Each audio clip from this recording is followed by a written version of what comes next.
Oke, bertemu lagi di Imam Satria TV ya. Kali ini Bapak akan menjelaskan kepada kalian trik bagaimana cara mudah agar kita bisa mahir berbahasa Inggris.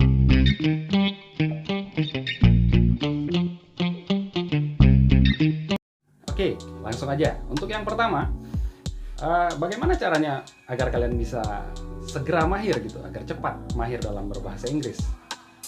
Sebenarnya yang pertama itu adalah motivasi diri ya. Pola pikir.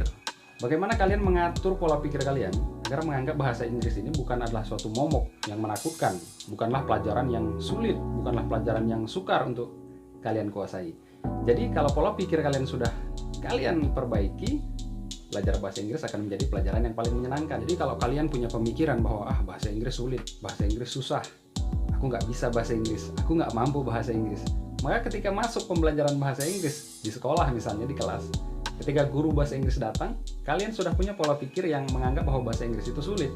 Ya, sampai kapanpun kalian tidak akan bisa menguasai bahasa Inggris. Karena pola pikir kalian sebelum belajar saja, kalian sudah mengatakan bahwa bahasa Inggris itu sulit. Jadi, ubah dulu pola pikir kalian, ubah dulu mindset kalian, bahwa ingat, bahasa Inggris itu mudah. Sehingga ke depan dalam belajar bahasa Inggris, kalian akan menemukan kesenangan, kalian akan menemukan keceriaan, kalian akan menemukan kemudahan. Oke, kalau pola pikir tadi sudah kalian tanam dalam diri kalian, selanjutnya apa yang kalian lakukan? Yang kedua yaitu pelajari kata-kata dasar. Ada vocabulary umum ya di dalam bahasa Inggris, nama-nama benda, nama-nama profesi, nama-nama hewan, nama-nama tumbuhan, buah-buahan, banyak lagi. Kendaraan ya, itu paling tidak kalian kuasai dulu ya, berbagai macam jenis kata-kata itu, vocabulary, kata sifat juga perlu, kata kerja yang ada di sekitar kita saja, yang kemungkinan besar akan kita lakukan, bisa kita temui seperti itu. Lalu angka ya, hitung menghitung jumlah angka, satuan, puluhan, ratusan, ribuan, puluh ribuan, ratus ribuan, dan seterusnya. Itu harus kalian kuasai.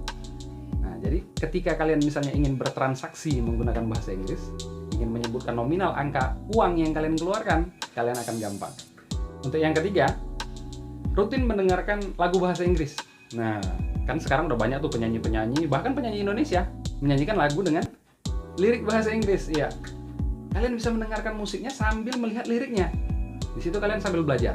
Oh, seperti ini cara dia mengucapkan kata ini gitu. Jadi kalian sambil dia bernyanyi, sambil kalian contohkan, maka secara tidak langsung dengan kalian mendengarkan lagu tadi, kalian juga sudah belajar bahasa Inggris. Selanjutnya yang keempat, apa? Menonton film. Iya, nonton film bahasa Inggris, jangan dengan subtitle bahasa Indonesia. Ya, tanpa subtitle atau menggunakan subtitle bahasa Inggris. Nah, menarik bukan? Kenapa Pak? Kok pakai subtitle bahasa Inggris? Kan yang ngomong udah pakai bahasa Inggris, kita nggak paham, kita kan butuh bahasa Indonesia. Ingat, kita sedang ingin belajar. Sembari mencari hiburan, kita bisa belajar apa yang diucapkan oleh aktor di film. Nah, kalian bisa ambil itu, kalian bisa copy kata-katanya. Oh, di teks kalian lihat, ya, kalian pause, lalu kalian ulang lagi apa yang dia katakan, kalian dengarkan kembali. Setelah itu kalian coba tirukan, kalian pause lagi, lalu kalian mulai lagi. Itu sangat menarik. Bapak dulu mengalami ya hal seperti itu ya. Jadi ketika kita belajar bahasa Inggris itu, saking asiknya itu, satu hari bisa sampai 2-3 film. Bahkan kita menemukan kata-kata baru di dalam film itu yang mungkin kita berpikir bahwa wah, kata ini kayaknya salah gitu. Ingat ya, di dalam berkata-kata bahasa Inggris, jangan terlalu fokus pada gramatikal, karena terkadang orang Inggris sendiri pun ya, orang Amerika sendiri pun yang menggunakan bahasa Inggris, mereka terkadang menggunakan bahasa yang slang gitu ya, yang mungkin agak sedikit kontra dengan gramatikal mereka sendiri gitu, dengan gramatikal bahasa mereka sendiri. Tapi kita contoh, tidak masalah. Ingat, komunikasi itu ya, you understand what I say and I understand what you say. Kamu paham apa yang saya ucapkan dan saya paham apa yang kamu ucapkan. Itu komunikasi. Just it. Ya, nggak ada lagi alasan bagi kita, ini salah, takut salah, jangan pedulikan. Ya, nggak ada itu. salah benar itu nomor 129. Praktek aja dulu, ngomong aja dulu gitu. Tapi kalau dia mengkritik, mengkoreksi, yang ini lebih benar gitu, yang ini benar, yang kamu bilang salah, maka ikuti yang benarnya gitu. Sekedar ambil saja kritikan mereka, jangan diambil pusing, jangan kebaperan gitu, dikritik terus sakit hati gitu, nggak usah. Ya, namanya belajar. Kalau kalian sudah mahir, kalian tidak perlu belajar lagi, dan kalian tidak perlu mendengarkan materi di video ini. Skip aja kalau kalian sudah mahir. Oke, lanjut. Untuk yang kelima, kalian bisa sering membaca teks bahasa Inggris. Ya, di mana? Di koran-koran bahasa Inggris misalnya, bisa kalian dapatkan di Loak, ya bisa. Kalian dapatkan majalah Times misalnya, kalian bisa baca di dalamnya, atau segala hal. Berita-berita di televisi, ikuti berita-berita dari Singapura, dari Australia, dan dari berbagai negara yang menggunakan bahasa Inggris.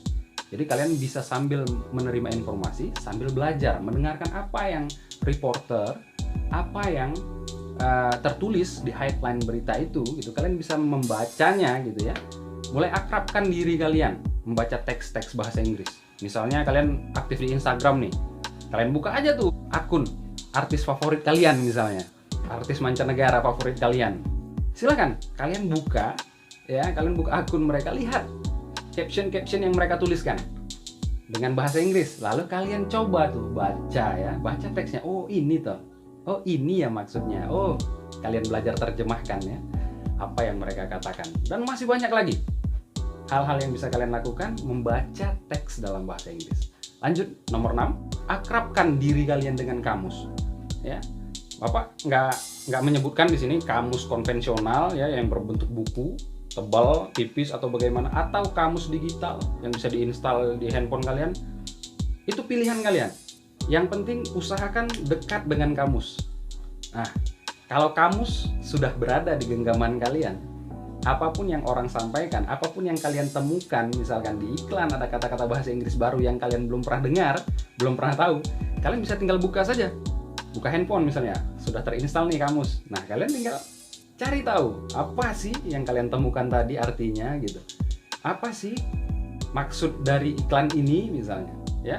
Kalau sudah dekat dengan kamus, ketika kalian penasaran dengan kata-kata baru yang baru kalian dengar, yang baru kalian temui, kalian mudah mencari tahu, tinggal membuka saja. Seperti itu ya. Lanjut, nomor 7.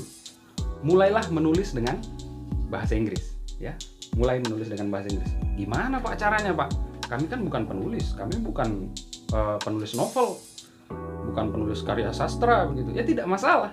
Kalian punya medsos ya. Ada yang punya WA, ada yang punya Facebook, ada yang punya Instagram, ada yang punya Twitter, ada banyak hal yang kalian sebenarnya punya, tapi kalian belum mempraktekannya. Coba suatu kali gitu, kalian coba untuk upload status dengan bahasa Inggris. Ya, tidak masalah. Kalian coba aja upload dengan bahasa Inggris. Dibilang teman kalian, sok Inggris lo, lo tinggal di Indonesia nggak cinta tanah air. Oh, jelaskan pada mereka, karena kecintaan kami pada tanah air ini, kami berusaha memahami bahasa orang lain agar kita tidak dibodohi, ya, agar kita bisa tahu mereka sedang berkata apa gitu. Kalau kita tidak mengetahui bahasa mereka, mereka menghina kita, mereka memanfaatkan kita, mereka negara-negara lain itu membodohi kita misalnya, kita iya saja. Mau sampai kapan bangsa kita seperti itu? Ya, jangan pedulikan. Terus buat status-status bahasa Inggris misalnya. Selanjutnya, tirukan kata-kata bahasa Inggris yang baru saja kamu dapatkan. Misalnya kamu habis mendengar lirik sebuah lagu. Ambil cermin atau langsung pergi ke cermin, tirukan bagaimana cara dia mengucapkannya, pronunciation-nya, ya, bagaimana cara dia mengeluarkan kata-kata itu dari mulutnya. Ingat, belajar bahasa Inggris tidak boleh malu membuka mulut. Ya, kalian nggak boleh mingkem-mingkem gitu, takut-takut, image menjaga image gitu ya. Dalam belajar bahasa Inggris nggak boleh. Ya, silahkan tirukan di depan cermin. Ada satu kalimat yang baru kalian dapatkan, langsung kalian tirukan gitu. Jadi kalian terbiasa ya dengan bahasa Inggris ini. Yang ke-9 ada mixing. Apa mixing itu? Kalian pernah tahu ya, kemarin beberapa waktu belakangan sempat viral gitu. Bahasa Inggrisnya orang Jakarta Selatan, anak-anak Jaksel orang bilang. Ya, yang pakai which is, literally gitu ya, yang mencampur-campur bahasa Indonesia dengan bahasa Inggris gitu. Banyak orang yang pesimistik, banyak orang yang menganggap ini negatif. Tapi bagi kita seorang pembelajar, ya, ini jadi kesempatan bagi kita untuk memulai membiasakan diri dengan kata-kata bahasa Inggris. Kita campur bahasa Indonesia kita sedikit, bahasa Inggris kita sedikit, tidak masalah. Itu namanya proses pembelajaran, bukan lebay ya. Kalau lebay kalian bisa tahu nanti, ada yang berlebih-lebihan gitu ya, yang menuliskan kata-kata tidak sesuai dengan huruf-hurufnya gitu, itu lebay ya. Kalau ini hanya untuk belajar tidak masalah mixing. Misalnya, I telepon you tomorrow, oke? Gitu. Oke, nggak apa-apa. You udah ngerjain homework dari Ibu Tini, misal gitu ya. Jadi nggak masalah. Kalian biasakan aja tuh mixing ya, tanpa kalian sadari sebenarnya kita sudah banyak nih memixing bahasa. Misalnya kalian bilang, gimana cara download lagu? Download, it's English ya, tanpa kalian sadari. Apa bahasa Indonesianya download? Unduh, benar. Upload, unggah, tapi jarang ya, kita jarang memakai bahasa itu. Kalian lebih sering upload ya, posting itu bahasa Inggris. Tapi kadang kalian tanpa kalian sadari kalian gunakan itu. Jadi perbanyak saja mixingnya, nggak apa-apa. Lama-lama nanti semakin bertambah kosakata kalian dalam bahasa Inggris dan kalian akan mudah mengucapkan kata-kata dalam bahasa Inggris. Lanjut, nomor 10 ada gunakan internet akses kalian ya. Dari handphone kalian, gunakan internet itu untuk belajar baca bahasa Inggris. Baca saja artikel-artikel dalam bahasa Inggris, puisi dalam lagu-lagu, lirik-lirik lagu dalam bahasa Inggris. Kalian telusuri itu maknanya. Kalau sekiranya makna dari lagu itu belum cocok untuk usia kalian, jauhi. Cari lagu-lagu yang seusia kalian. Jadi kalian nggak asal nyanyi aja. Ya, lagu orang dewasa tiba-tiba di dalamnya memiliki makna-makna tertentu yang hanya khusus ditujukan untuk orang dewasa. Tiba-tiba kalian menyanyikannya yang usianya mungkin masih 13-14 tahun. Itu saya kira kurang cocok ya. Jadi kalian butuh itu, cari lirik lagu di internet, kalian translate, cari tahu artinya. Nah, gunakan internet akses kalian sebaik mungkin untuk belajar bahasa Inggris. Selanjutnya yang 11, mulai cari teman ya, mulai cari teman di dunia maya yang dari luar ya, yang dari Australia, yang dari Singapura, dari Malaysia, dari Brunei, yang terdekat, nggak apa-apa. Mulai kalian cari, perbanyak jaringan kalian, teman-teman kalian. Di situ kalian akan dipaksa, kalian akan memaksa diri kalian untuk berbahasa Inggris. Teman-teman kita dari mancanegara itu tidak peduli ya bahasa Inggris kalian seberantakan apa, mereka akan mencoba mengerti apa yang kalian maksud. Karena mereka juga paham bahasa Inggris mereka juga nggak begitu sempurna gitu. Ya, bahasa Inggris mereka juga belepotan gitu. Jadi saling mengerti saja. Tapi dengan kebiasaan yang sama, ya, kalian dengan teman kalian di dunia maya itu saling chatting gitu, di dunia maya, kalian akan terbiasa menulis dalam bahasa Inggris. Yang ke-12, buat game dengan teman. Kalian bermain ABC 5 dasar. Kalau dulu orang menggunakan tebak-tebakan buah misalnya, tebak-tebakan nama-nama hewan dari huruf A sampai Z. Coba kalian ya sekali-kali bermain game dengan teman-teman ABC 5 dasar, menebak kata-kata dalam bahasa Inggris. Misalnya noun, kata benda, atau verb, kata kerja, adjective, kata sifat yang didahului dengan huruf apa gitu yang kalian mainkan. ABC 5 dasar, A, B, C, D. Misalnya D, what is the English word yang dimulai dari D, kalian tentukan. Gitu, permainan-permainan yang asik yang kalian bisa lakukan dalam keseharian. Yang terakhir ini penting. Ketika kalian menemui kebuntuan, ketika kalian menemui kesulitan, dan kalian nggak tahu lagi nih solusinya, nggak tahu jawabannya gimana, kenapa seperti ini, kenapa seperti itu, kalian bingung mau tanya ke siapa. Kalian dari sumber-sumber yang kalian baca mungkin kalian belum puas dengan hal tersebut.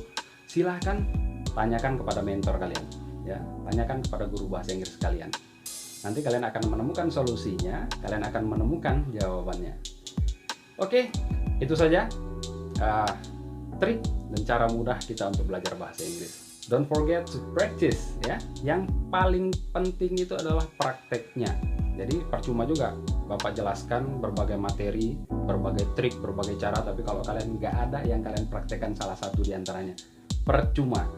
Jadi ingat, yang pertama tadi mindset, itu yang paling penting. Jadi semua poin-poin yang ada di bawah harus dimulai dengan mindset dulu. Pola pikir kalian dulu yang kalian ubah. baru, selebihnya kalian akan bisa mempelajari atau mempraktikkan poin-poin yang ada di bawahnya. Selamat belajar bahasa Inggris, mudah, jangan katakan sulit. See you next time.